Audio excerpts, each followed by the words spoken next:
కోవూరు నియోజకవర్గం కొడవలూరు మండలంలోని గౌతమ్ నగర్ పంచాయతీలో ఎమ్మెల్యే వేమిరెడ్డి ప్రశాంతిరెడ్డి పెన్షన్ల పంపిణీ కార్యక్రమంలో పాల్గొన్నారు. అనంతరం నూతనంగా నిర్మించనున్న హెల్త్ క్లినిక్ కు శంకుస్థాపన చేశారు. ఈ సందర్భంగా ఆమె మాట్లాడుతూ వైఎస్ఆర్సీపీ జిల్లా అధ్యక్షులు కాకాని గోవర్ధన్ రెడ్డి చేసిన వ్యాఖ్యలపై తీవ్ర విమర్శలు గుప్పించారు.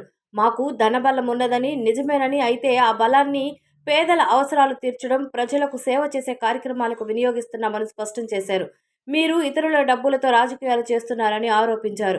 ప్రజా జీవితంలో మాట్లాడేటప్పుడు సంయమనం పాటించాలని, విలువలను దృష్టిలో ఉంచుకోవాలని హితవు పలికారు. అదేవిధంగా నారా చంద్రబాబు నాయుడు ప్రభుత్వ హయాంలో ఇఫ్కో కిసాన్ సెజ్లో చలనం తీసుకొచ్చామని తెలిపారు. ఆదివారం నూతనంగా ప్రారంభించనున్న ఇథనాల్ ఫ్యాక్టరీకి శంకుస్థాపన నిర్వహిస్తున్నట్లు ఆమె ప్రకటించారు.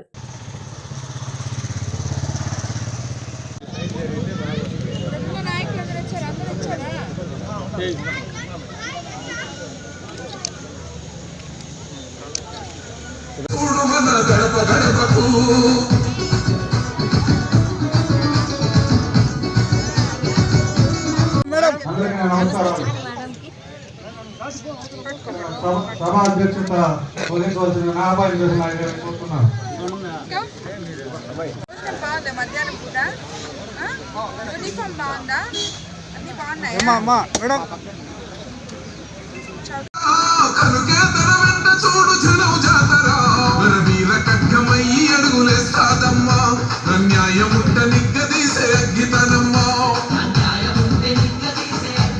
మీ దగ్గరికి ఇంటికి వచ్చాము. మీటింగ్లో ప్రజా దర్బార్లో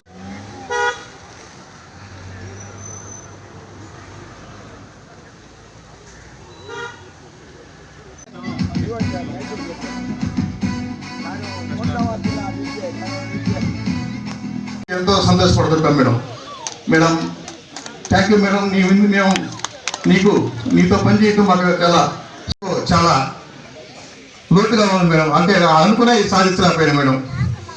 చాలా అందరికీ తెలుసు, మన ఆర్థిక పరిస్థితి బాగలేకపోతే మన దగ్గర ఉన్న డబ్బులతో ముందు ఒక పని, తర్వాత ఇంకో పని అలా చేసుకుంటూ మనం ఇల్లు ఎలా చక్కబెట్టుకుంటామో అలాగే ప్రభుత్వం కూడా డబ్బులు లేక వచ్చిన డబ్బులు కొంచెం అన్నా ఇచ్చి ఒక్కొక్క పని, ఒక్కొక్క ఊర్లో 2 పనులో 1 పనో ఏదో ఒక రకంగా పనులైతే చేస్తున్నాం. పెన్షన్లు అయితే ఇస్తున్నాం.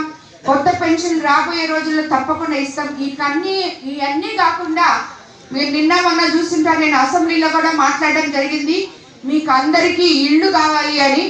ఎవరైతే ఇళ్ళు లేకుండా, కాలనీలు లేకుండా ఉన్నారో వాళ్ళకి అతి త్వరలో ఇళ్ళు తప్పకుండా ఇస్తామని చెప్పి కూడా మీ అందరికీ తెలియజేస్తున్నాను. కోవూరు కాన్స్టిట్యున్సీలో మాకు ఇల్లు లేదమ్మా అని చెప్పే ఇది ఎక్కడా లేకుండా ప్రతి ఒక్కరికి ఇల్లు ఇచ్చే విధంగా ముఖ్యమంత్రి గారి ద్వారా మాట్లాడి మన కాన్స్టిట్యున్సీకి తెచ్చుకుంటాం. ఎందుకంటే ఎక్కడున్నా కాలనీలన్నీ మీరు చూస్తున్నారు. ఇప్పుడు దాంట్లో ఉండాలంటే మీకు అక్కడ లైట్ లేవు, దారులు లేవు, నీళ్లు లేవు. ఇల్లు ఎవరికి ఇచ్చారో వాళ్ళకి ఆ ఇల్లు అవసరం లేదు. ఇల్లు కావాల్సిన వాళ్ళకి ఇల్లు ఇవ్వలేకపోతున్నాం. ఇన్ని సమస్యలు జిల్లాలో, రాష్ట్రంలో. రోడ్లు లేవు, ఇళ్ళు లేవు, అలాగే ఇరిగేషన్ ప్రాజెక్టులన్నీ ఆగిపోయినాయి. ఎన్నో మనం అధికారులు, మన రైతులు ఎంతో మంది ఉన్నారు మన కోవూరు కాన్స్టిట్యున్సీలో. వాళ్ళకి అందరికీ కాలువలు దవ్వకుండా కూడిపోయి ఉంటే మనం ఈరోజు కాలువలు దవ్వుకున్నాం. అలాగే ఇప్పుడు అన్న చెప్పాడు, అమ్మ నువ్వు వాళ్ళు చాలా ఇబ్బందుల్లో ఉన్నారు, వాళ్ళకి కొంచెం సాయం చేయాలి చెప్పు. నేను చెప్పిన ప్రకారమే ఈ వాళ్ళ కొడుకు చనిపోయిన అమ్మ నాయనకి నేను సాయం చేస్తున్నాను. అలాగే చేస్తున్నాం. సో ఇటువంటి కార్యక్రమాలన్నీ చేయడానికి మేము డబ్బున్నోళ్ళం, అందుకనే సేవ చేయడానికి రాజకీయాల్లో వచ్చాం. వాళ్ళు మాకు అసలు డబ్బులే వాళ్ళ దగ్గర, అసలు డబ్బులు లేక వాళ్ళు అందరి దగ్గర అడుక్కొని రాజకీయం చేస్తున్నారు వాళ్ళు. మేము డబ్బుతో పేద ప్రజలు సేవ చేస్తున్నాం. అదే చెప్తున్నా నేను.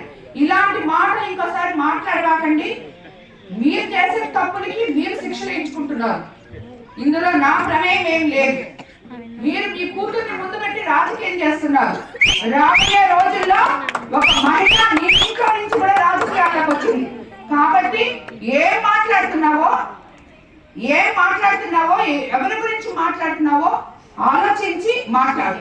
రేపు నీ కూతురు రాజకీయంలోకి వచ్చినప్పుడు డబ్బు ఉంది వచ్చింది నీ కూతురు అంటే నీకెలా ఉంటుందో